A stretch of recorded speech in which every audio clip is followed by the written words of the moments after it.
Merci de votre attention. L'actualité est ce soir, l'emploi, la formation professionnelle, thème de discussion en juillet prochain à Lomé, à la 8e conférence des ministres UEMOA en charge de ces portefeuilles. Une réunion préparatoire dès ce mercredi balise déjà la voie à Lomé pour cette réunion.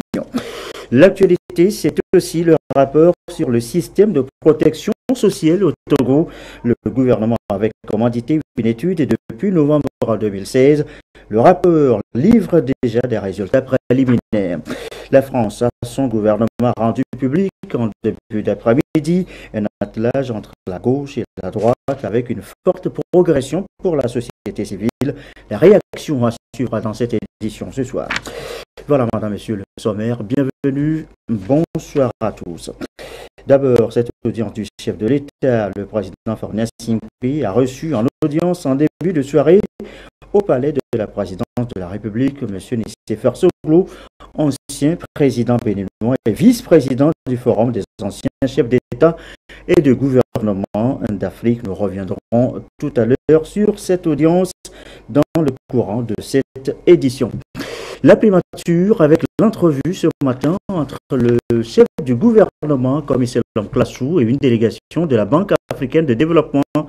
L'appui budgétaire de l'institution au Togo et au programme de développement des acropoles a été le sujet évoqué. Les précisions micro de Carmen Madjisha Kapo.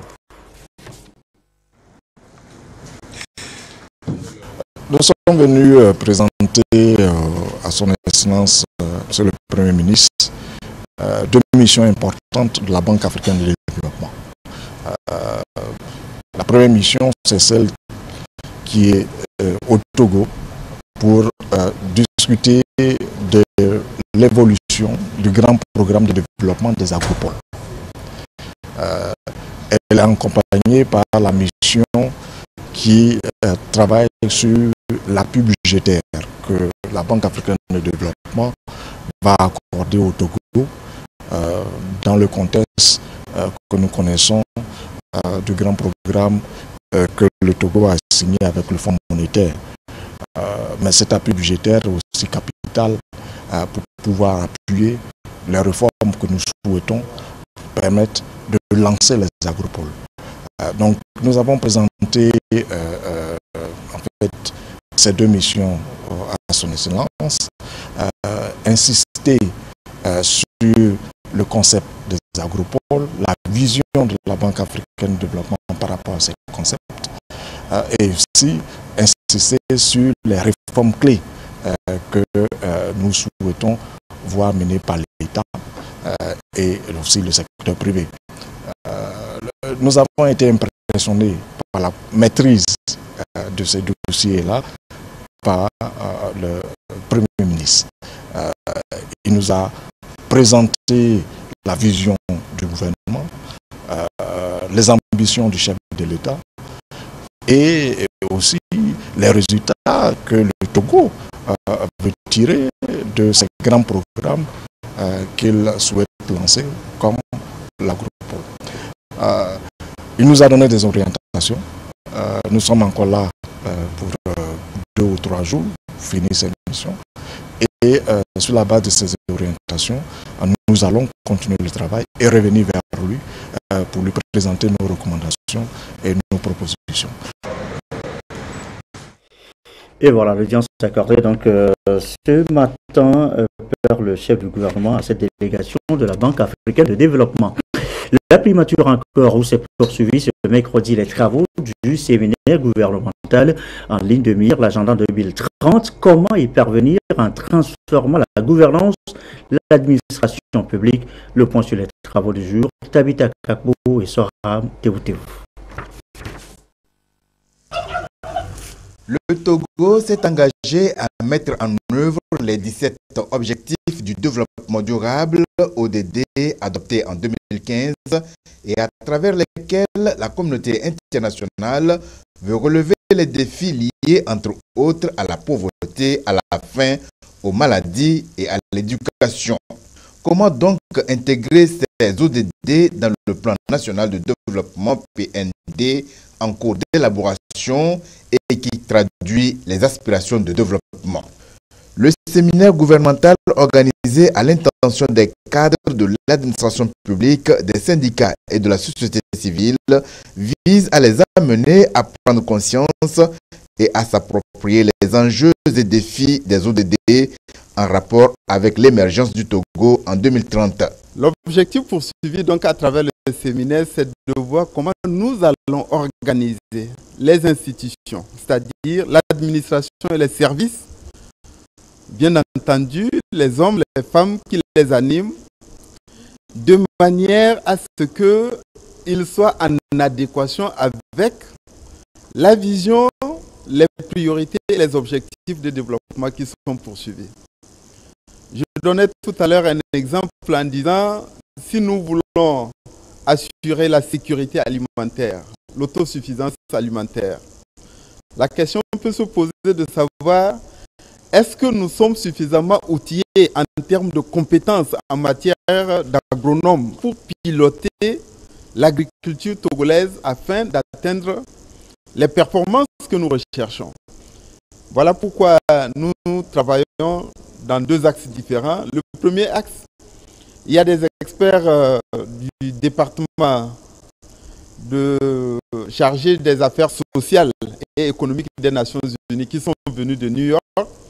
Il y a des experts du PNUD qui sont venus de Addis Abeba qui se sont ajoutés à la représentante résidente du PNUD au Togo, qui vont partager avec nous les pratiques et les expériences d'autres pays, d'abord en matière d'intégration des objectifs de développement durable, les ODD, à notre plan de développement, et en deuxième lieu, nous aider à renforcer, à améliorer notre administration et nos services publics afin de les rendre plus performants, plus efficaces.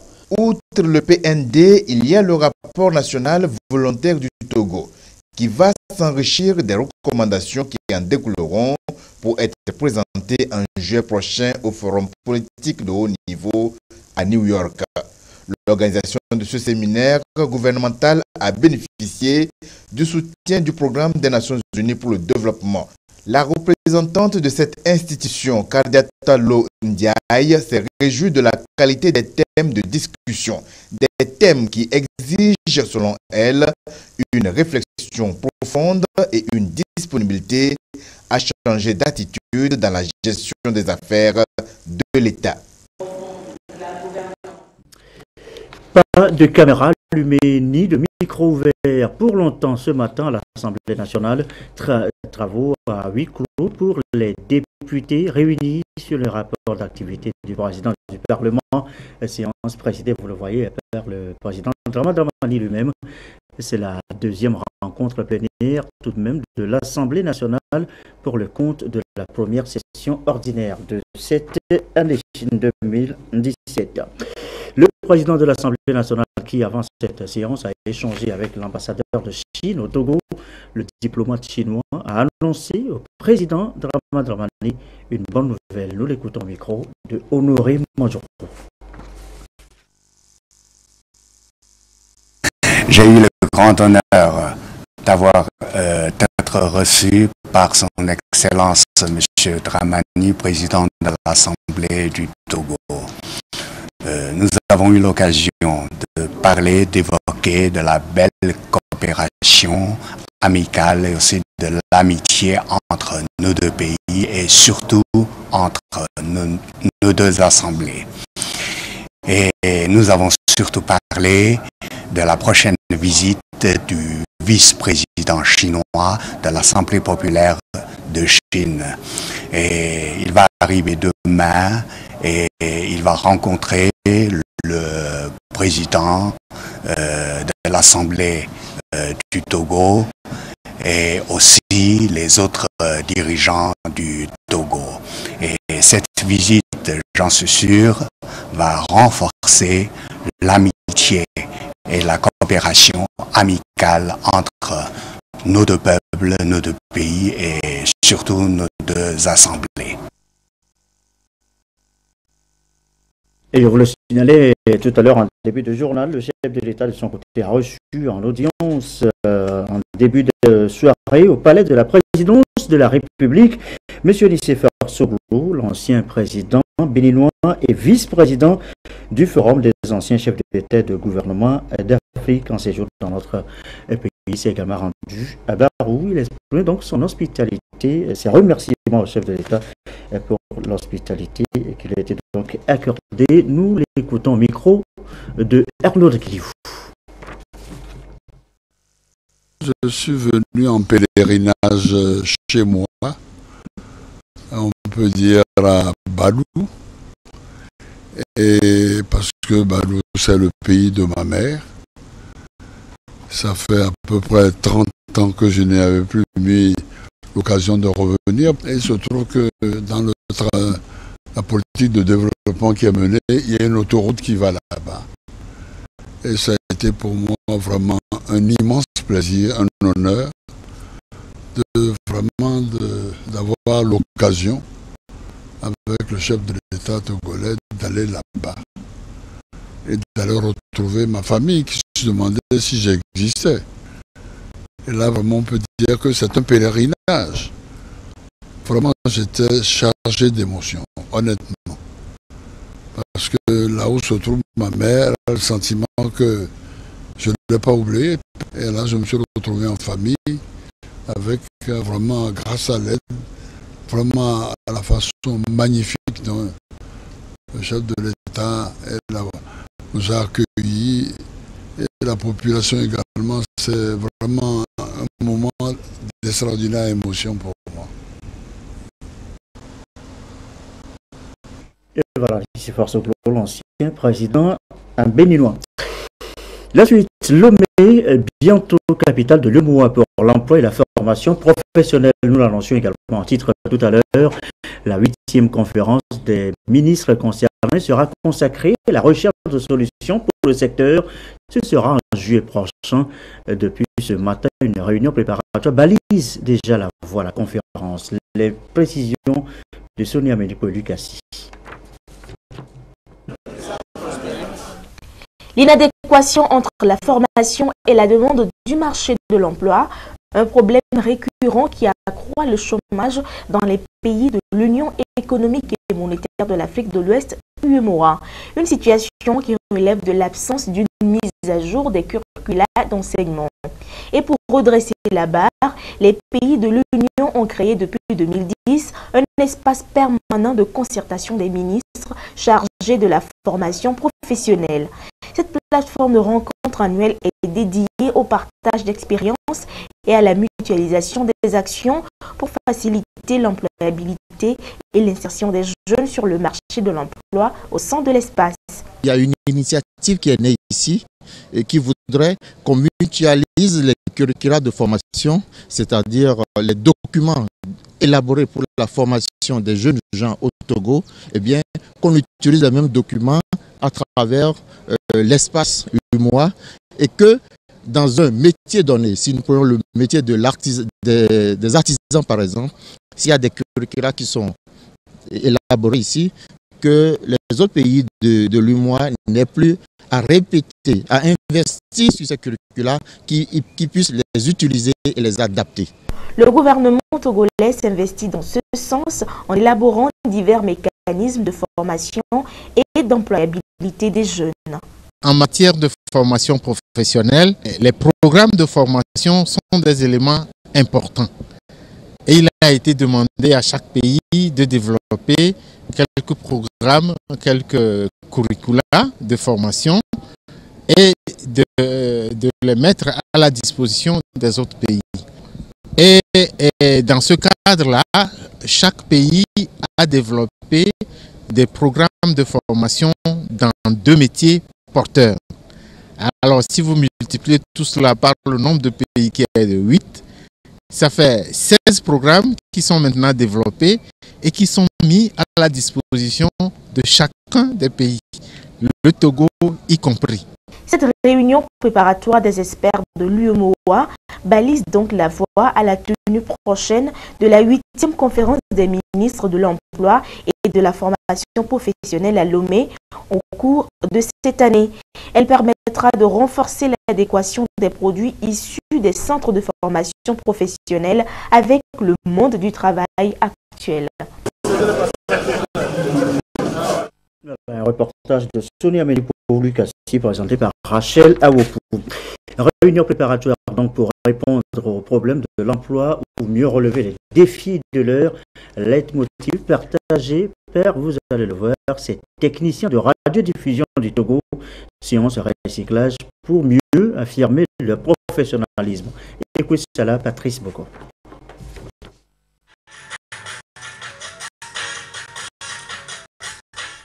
La radiodiffusion, l'un des premiers organes de communication dans le monde médiatique, est aujourd'hui en perpétuelle mutation. Face aux nouvelles technologies de l'heure, les techniciens radiodiffusion du Togo regroupés en association veulent se recycler pour être à la pointe de la nouvelle technologie de l'information et de la communication. Comme thème de cette formation, s'outiller pour plus de professionnalisme. C'est un atelier de 2 jours qui va s'entretenir sur le métier du technicien radiodiffusion. Donc nous allons travailler sur la basse fréquence, sur la haute fréquence, sur la maintenance.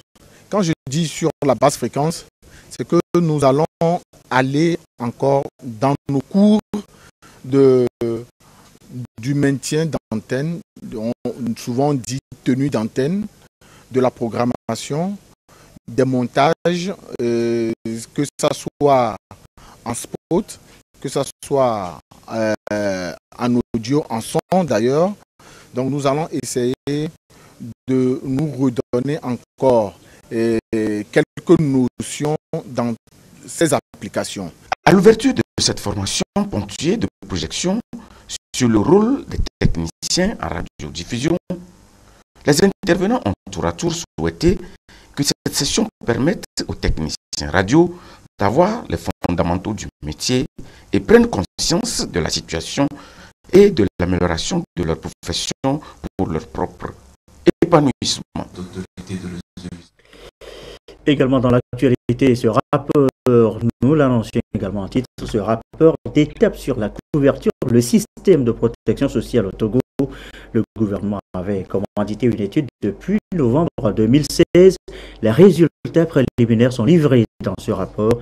Des précisions consignées Christine Petit qui a le fait. Dans l'agenda de lutte contre la pauvreté au Togo, la protection sociale figure en bonne place. Et selon ces termes, les citoyens doivent être protégés contre toutes sortes de vulnérabilités. Dans cette logique, plusieurs mécanismes et programmes comme l'assurance maladie, l'assurance vie, la pension vieillesse, la subvention de la césarienne sont mis en place. Le diagnostic de l'ensemble des mécanismes de protection sociale est fait. Les résultats préliminaires vont être présentés aux acteurs concernés. La Caisse nationale de sécurité sociale qui s'occupe du secteur privé formel, les travailleurs du secteur privé formel, la Caisse de retraite qui s'occupe donc des régimes de pension vieillesse. Il y a un mécanisme non moins important, c'est les mutuelles. Les mutuelles aussi de santé. C'est aussi un système contributif, c'est de voir qu'est-ce qui est fait, les résultats de ce qui est fait, quelles sont les forces, les faiblesses. Grâce à ces différents mécanismes, l'incidence de pauvreté est passée de 61,7% en 2006 à 55,1% en 2015.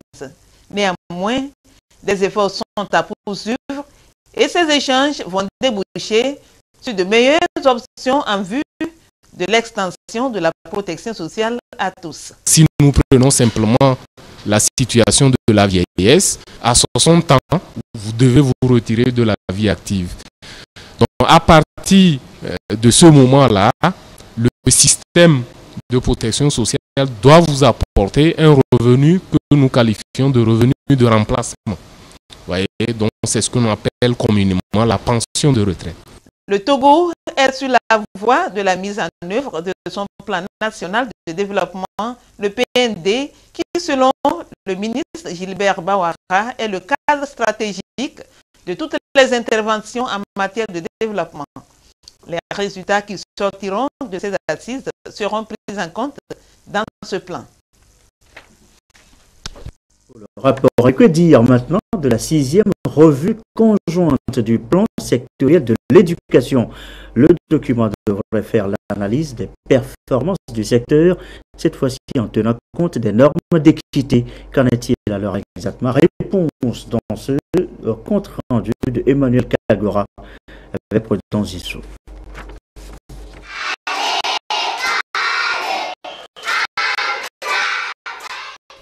Le secteur de l'éducation au Togo va de plus en plus mieux, résultat de la mise en œuvre des différentes réformes entreprises par l'État.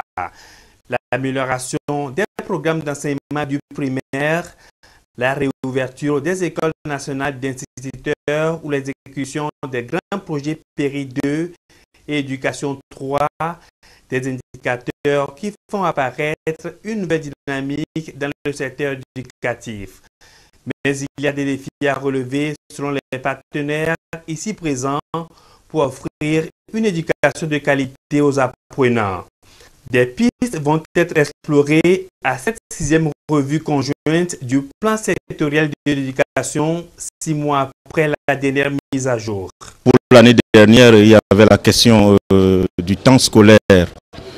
Comment faire pour que les élèves apprennent plus, pour diminuer l'absentéisme des enseignants en classe. Et les recommandations ont été formulées en termes de réaménagement de l'année scolaire, de réorganisation des services administratifs pour que les enseignants ne soient pas tout le temps hors des salles de classe. Mais bon, toutes ces recommandations seront versées au dossier de la nouvelle revue. Cette approche inclusive devra permettre à toute la famille éducative du Togo d'avoir une même vision des actions à mener. Et l'UNICEF se positionne déjà comme un partenaire sûr pour une éducation qui réponde aux exigences du marché de l'emploi. On voudrait former des jeunes, non pas pour leur formation en elle-même, ce n'est pas la formation que le soit, mais c'est qu'ils puissent devenir des acteurs et qu'ils puissent trouver de l'emploi et participer donc au développement du pays. Donc il y a beaucoup d'efforts à faire dans ce domaine. Il y a aussi des domaines à faire dans le cadre de l'achèvement, en particulier du cycle primaire et du cycle secondaire pour les filles, parce qu'on a constaté que seulement 5 filles sur 10 passent du primaire au secondaire. Les insuffisances du système éducatif ont pour conséquence, selon le gouvernement, le faible rendement scolaire. Et déjà, de nouvelles orientations sont envisagées pour pallier ces insuffisances. Dans ces conditions, la réforme des enseignements primaires, secondaires et de la formation professionnelle s'impose comme une exigence vitale pour le développement de notre pays et son positionnement sur l'échiquier régional et international. À cet effet, le ministère des enseignements primaires, secondaires et de la formation professionnelle a élaboré un projet de réforme et s'est doté pour sa mise en œuvre d'un plan quinquennal de développement pour la période 2018-2022 qui ambitionne une refondation totale et une restructuration de notre système d'enseignement afin de le rendre plus efficace. Ce plan est adossé sur une analyse critique de notre système éducatif et sera présenté au cours de cette revue sectorielle. Au-delà des décisions consensuelles sur l'avenir du secteur de l'éducation à cette rencontre, l'élaboration des curricula qui répondent à la problématique formation-emploi est vivement souhaitée. Le Togo pour une navigation aérienne sûre et sécurisée. Une nouvelle technique par satellite est appliquée depuis EGNOS Galilos, c'est son nom. Retenez tout simplement que l'application a fait l'objet d'échanges ce matin à Lomé à la deuxième conférence internationale sur la technologie de navigation par satellite. Les explications avec Rachel Aoukou. Un ciel sûr et sécurisé, c'est bien possible avec la technologie de navigation par satellite. Un dispositif qui permet de détecter et de localiser en temps réel tout événement dans l'espace aérien. Dénommé Système globaux de navigation par satellite, cet outil de pointe assure également une gestion efficace des transports terrestres et maritimes. Si vous avez une descente brusque parce que vous avez une incursion de personnes à l'intérieur qui vous oblige à faire une action et que le pilote automatique débranché, vous descendez, ce n'est pas l'homme qui va aller afficher 77 XY pour alerter, mais les satellites vous prennent immédiatement et ils montrent que l'avion qui est en train de voler dans telle position a des problèmes. Vous êtes localisé. Et immédiatement, les satellites vous prennent en surveillance jusqu'à ce que nous le souhaitons. Nous ne voulons pas dire jusqu'au crash, mais jusqu'à ce qu'on puisse récupérer cet avion. Le système EGNOS Galileo, c'est un système le plus parfait possible en matière d'aviation. Donc le Togo, dans son leader, je pense qu'on sera le premier à tendre vers cette option. Si on pouvait avoir cette option au Togo, on serait les leaders en Afrique. À cette deuxième conférence internationale, experts en navigation des différents pays ciblés étudient cette nouvelle technologie afin de mieux cerner son fonctionnement. Pendant 2 jours, nous allons avoir une conférence avec un ensemble d'experts internationaux qui vont revenir sur des expérimentations faites dans toute l'Afrique, dans le cadre du projet Magnifique. Donc ces expérimentations sont à la fois des expérimentations dans le domaine de l'aviation civile, où nous avons fait des tests d'atterrissage avec l'ATR de la SECNA sur l'aéroport international Gnassingbé Eyadema. Ce sera aussi des résultats qui seront discutés sur l'usage de ces systèmes pour aider à la gestion des ressources naturelles, en particulier des ressources en eau douce dans la région de Lomé, car ces systèmes permettent de manière très précise d'avoir un modèle de l'élévation des terrains et donc de pouvoir évaluer la hauteur des nappes phréatiques dans la région du lac Togo et autour de Lomé. Le projet a été lancé en 2016 et est en phase expérimentale. Le Togo est retenu comme pays pilote devant assurer la mise en œuvre du programme en Afrique. Ce choix se justifie par la bonne image que présente le Togo en matière de sûreté et de sécurité aérienne, maritime et terrestre. Un secteur inscrit en priorité dans l'action gouvernementale afin de faire du Togo un hub dans la sous-région.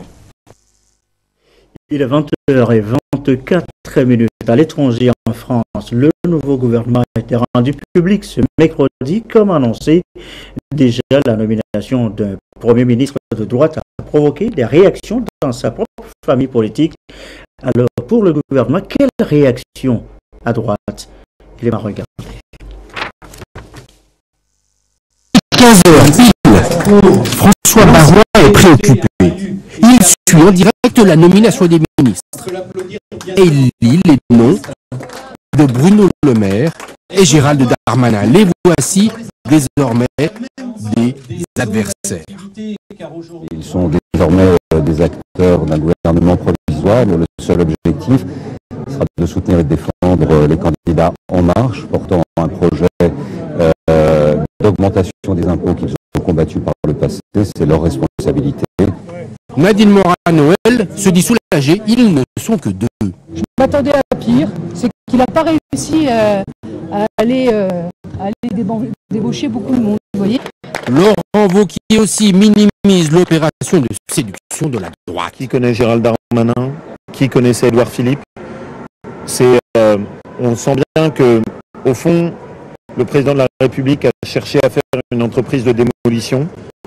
À l'arrivée, ça fait un peu cheat.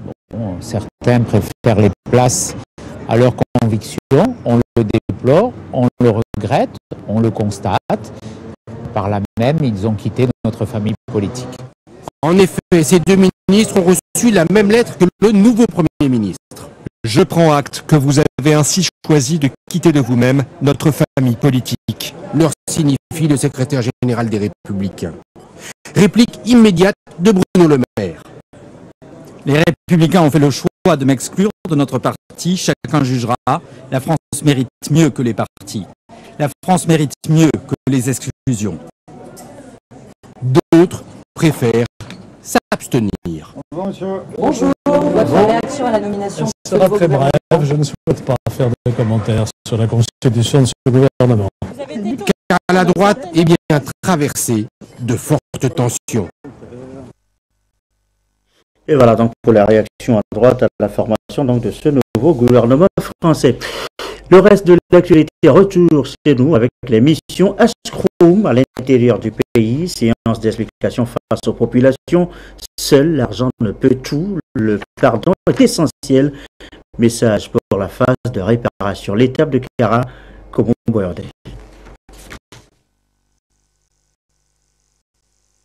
Le Togo dans la dynamique de la réalisation du vivre ensemble de ses filles et ses fils. C'est pourquoi il faudra d'abord penser les plaies des victimes des troubles politiques qui ont émaillé le Togo de 1958 à 2005. Ainsi en a décidé la CVJR. Que remettre à une victime pour croire effacer ses douleurs? L'argent suffit-il à lui seul pour réparer cette situation sans faire appel à la volonté des uns et des autres de tourner cette page sombre? C'est dire que la réparation en question n'est pas seulement ce que l'on donne, mais c'est surtout la reconnaissance faite au tort causé. Le Ashkroun voudrait partager cet esprit avec les populations de la région de la Kara afin d'éviter les frustrations. La réparation ne peut être que symbolique, juste pour comprendre que tout ce qui s'est passé ne peut pas être primé. On ne peut pas évaluer ça en francs CFA jusqu'à des milliards. Même quelqu'un qui est décédé, si on donnait à ses parents des milliards en question, à lui seul, ça ne peut pas réveiller le défunt. Vraiment, j'ai accepté. Dans notre maison, nous avons déploré 4 morts. Et 2 milliards ne peuvent pas payer 4 morts. Pour le fait de reconnaître que ce qu'on nous a fait, ce n'était pas bien, c'est très suffisant. C'est donc la justice transitionnelle qui constitue la méthode préconisée dans le cas de l'espèce. De l'APJ au Ashkroun, en passant par la CVJR, les autorités togolaises ont démontré leur ferme volonté de bâtir une nation togolaise réconciliée. Nous voulons amener les Togolais à pouvoir se réconcilier entre eux. Vous savez, quand vous avez une histoire aussi compliquée que la nôtre, à un moment donné, il faut pouvoir s'arrêter, faire table rase du passé, accepter, prendre sur soi de ne pas voir forcément celui que vous estimez être coupable ou responsable payer, mais vous satisfaire du fait qu'on reconnaisse que vous avez été victime. Les réparations sont symboliques, comme on l'a dit. Aucun mort ne reviendra à la vie parce qu'on aura versé de l'argent. Le plus important pour que cela ait du sens, c'est que chaque personne puisse se dire plus jamais ça. Soulignons que 2 milliards de francs CFA sont déjà disponibles pour le démarrage de ce programme de réparation. Vendredi 19 mai prochain, le premier rapporteur du Ashkroun et ses collaborateurs seront à Stokodé pour le même exercice avec les populations de la région. À la veille, une réunion préparatoire avait eu lieu entre la délégation du Ashkroun et les autorités locales de la préfecture de la Kosa. Le pardon pour donner une chance à la réconciliation, l'argent pour la réparation, vous l'avez entendu, c'est symbolique. Message du S-Group, ici aussi à Takwame, face aux populations. Sylvain Aboudou. Après Palimé dans le Clouto, Atapamé marque la deuxième étape de la tournée régionale du deuxième rapporteur, Madame Claudine Ponjo-Agnagno. Une présence qui témoigne de l'engagement du Haut Commissariat à la réconciliation et au renforcement de l'unité nationale à rendre disponibles et transparentes les informations relatives au processus de réparation. La vulgarisation de cet outil reste le leitmotiv nécessaire pour construire dans la paix un Togo réconcilié, uni et prospère. Mais avant d'en arriver là, il faut que les Togolais, selon le H-Crown, arrivent à s'accepter mutuellement, à cultiver le pardon et à travailler main dans la main dans l'optique de faire progresser le processus et tourner cette page de l'histoire pour parvenir à la garantie de non-répétition. Et je pense que c'est un point pertinent pour l'évolution de cette jeune république. Nous en avons besoin pour que le Togo évolue vers un développement durable. Il vaut mieux que chacun fasse un sacrifice et dise « je veux pardonner ». Et alors, Dieu nous aime et Dieu nous accompagnera si nous avons la bonne volonté de pardonner. S'il n'y a pas de paix, il ne peut jamais avoir de vengeance. Donc, je lance un appel solennel à tous les deux, surtout à nos parents de Logo, d'accepter le pardon, d'œuvrer pour le pardon, de cultiver le pardon. C'est ça qui va nous permettre de vivre ensemble pour pouvoir mener la politique d'émergence, la politique de développement de notre pays. Cette première phase de réparation axée sur la sensibilisation des victimes est une approche participative pour bâtir une société nouvelle, plus paisible et solidaire. Une démarche qui entend également préparer les esprits à adhérer à l'initiative qui, pour le H-Crown, constitue un tournant décisif pour la bonne marche du Togo vers un développement durable. Ici à Tapamé, il y a beaucoup de défis à relever. Mais les questions qui nous ont été posées, tous les messages que nous avons entendus nous rassurent que ces valeurs sont en train d'être véhiculées et que ces valeurs vont certainement porter des fruits et des bons fruits pour le Togo. Donc nous partons satisfaits pour cette étape d'Apamé. Nous partons avec joie et surtout avec action de grâce que la graine a été semée. En attendant la phase de réparation proprement dite qui sera basée sur la justice transitionnelle, le H-Crown espère grâce à ce programme trouver de meilleures alternatives qui favorisent la consolidation de la paix, la cohésion sociale entre l'ensemble des composantes de la société.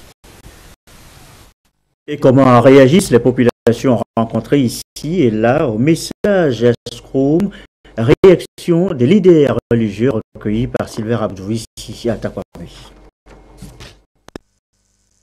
La reconnaissance déjà dans ce processus, je pense que c'est encourageant.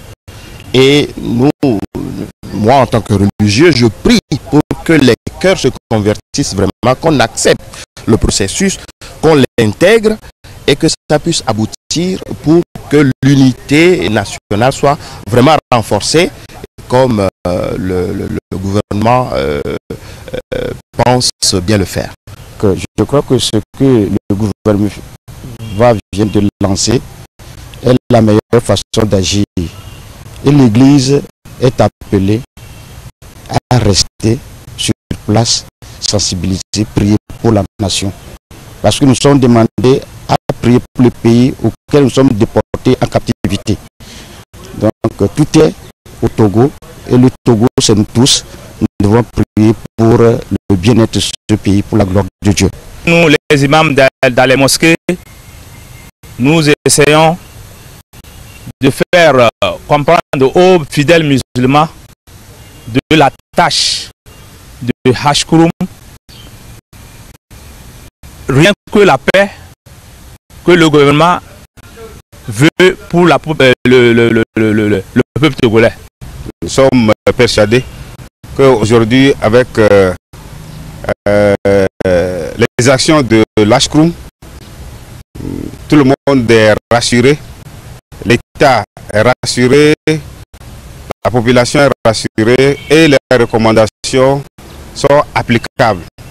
Donc pour nous, c'est de remercier très sincèrement les actions de l'Hashkouroum sur le terrain et pour l'ensemble de tous les Togolais. Écho de Bakous, pour refermer cette édition, les athlètes togolais qui sont entrés en compétition n'ont pas du tout brillé. On va faire le point avec Jean, Kofi et Didi. Au 100 mètres dames, la Togolaise PC Prenam a donné le meilleur d'elle-même, mais n'a pas pu atteindre les demi-finales. Elle est classée 4e avec 12 secondes 60 suite à un faux pas au cours de sa course. Dans la course, quand j'ai commencé, arrivé à 50 mètres, mon pied a frappé l'autre, s'est touché, et donc je voulais tomber. Normalement, même je dois arrêter. Comme je suis forte, j'ai continué. Sinon, je ne sais pas ce qui m'est arrivé au juste. La performance n'est pas bonne, mais ça va aller. Il faut avoir toujours d'espoir. Il ne faut pas te décourager. Quant à Fabrice Dabla, il a couru les 100 mètres en 10 secondes 78 et est classé 3e. Il guettait donc la finale, mais l'aventure s'est arrêtée prématurément en demi-finale. Ce mercredi, les deux athlètes compétissent en 200 mètres. Serge Tamakoué a rêvé grand en lancer des poids par athlétisme. Mais la réalité de la compétition a mis fin à son objectif. Dans un lot de 9 concurrents bien aguerris, il a fait de son mieux pour atteindre un résultat qui malheureusement le classe 6e sur les 9.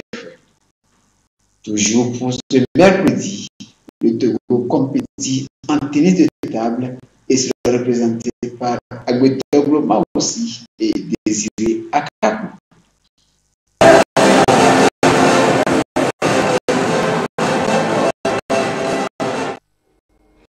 Et voilà pour la séquence humour de cette participation togolaise.